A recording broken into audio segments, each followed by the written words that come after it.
Hey everyone, and welcome to This Explainer. Today, we're diving straight into some seriously insightful source material by Mohammed Farouk Rashid. We're going to unpack exactly why millions of people across the globe spend countless hours learning and speaking a shared international language, specifically English.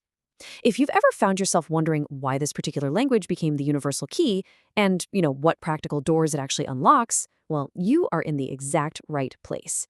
Let's get into it.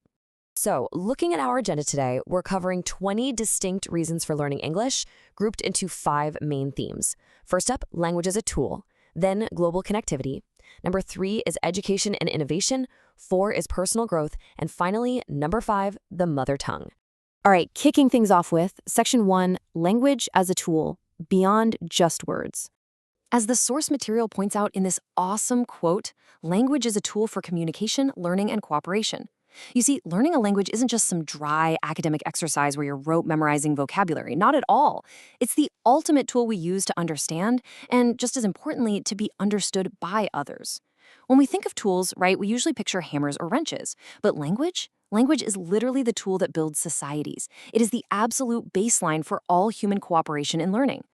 Moving right along to Section 2, global connectivity and communication, shrinking the world. So a widely used international language really helps us navigate the physical world. Think about it. Whether you're trying to find your way through a brand new country as a traveler, or maybe participating in international diplomacy at the highest levels, or, and this is a big one, simply seeking help during a travel disaster or emergency, English acts as that vital lifeline. And honestly, perhaps most beautifully, it serves as a bridge between cultures. It significantly reduces cultural misunderstandings and really promotes a true sense of global unity. And expanding on that idea of global connectivity, a common language lets people from vastly different backgrounds actually work together. We're talking about building real, long-lasting professional networks and friendships right across borders. When people share a language, solving problems across different backgrounds doesn't just become possible, it becomes highly effective. Plus, it allows for incredibly rapid knowledge sharing. As the author notes, ideas just spread like wildfire when a huge group of people can instantly understand the same language without having to wait around for translations. Okay, let's jump into Section 3, education, career, and innovation, the frontier of progress. Now, looking here, there are some very direct, super tangible benefits to English in specific professional and academic domains. Take education, for example. Countless books, research papers, and top-tier university courses are exclusively in English. Or look at employment, where English proficiency is often just a hard baseline requirement for getting hired at all. Moving down the list, in business and trade, international companies almost uniformly adopt English as their common working language.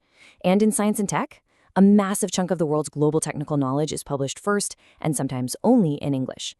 Having this shared language just provides massive practical leverage in the modern world. And really, it comes down to accessing the future. Having this shared linguistic key lets you effortlessly navigate the vast majority of internet content. It basically ensures you're among the very first to tap into new technological discoveries and early innovations because, well, they're usually shared in English first. It also facilitates absolutely vital cross-border academic collaboration. It allows researchers from completely different countries to cooperate seamlessly on what could be the next big breakthrough. Up next is Section 4, personal growth and culture, the inner self. The author describes this totally fascinating cognitive journey.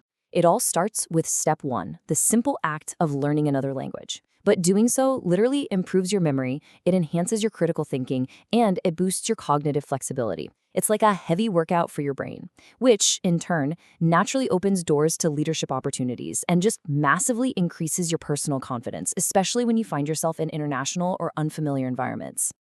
And, beyond just the raw brain power and professional confidence, it allows for some incredible personal and cultural enrichment.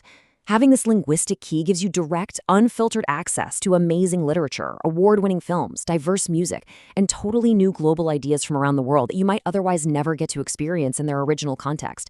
It really just makes your personal world so much richer and more vibrant. Finally, we arrive at Section 5, value your mother tongue, the crucial balance. So with all these massive global benefits, right? The career boosts, the internet access, the global connectivity we've just outlined, you really have to pause and ask yourself a critical question here. Is English inherently superior to other languages? The answer from the source material is a definitive, absolute, capital N-O, no.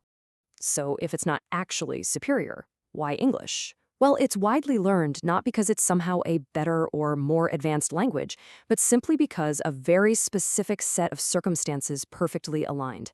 Historical factors, massive economic alignment, rapid scientific developments occurring in English-speaking nations, and just the sheer pressing need for global communication all converged at the right time. These factors worked together to make it our common international standard. It's entirely about historical utility, not linguistic superiority. And this comparison we're looking at brilliantly captures the author's final philosophy. On one hand, a global language serves educational, professional, and social purposes. It is your global tool belt. But at the exact same time, your mother tongue carries its own unique culture, rich history, and totally irreplaceable wisdom. The takeaway? We should absolutely leverage a global language for its practical utility, for sure, while simultaneously valuing, preserving, and fiercely protecting the deep cultural wisdom embedded in our native languages. So, as you reflect on this explainer today and think about the communication skills you're currently building in your own tool belt, I want to leave you with this final provocative thought. Ask yourself, how do you plan to balance the immense, undeniable utility of a global language with the unique, irreplaceable value of your own cultural roots? It's a truly fascinating and essential balance to strike. Thanks so much for joining me as we unpack these incredible insights, and keep on learning.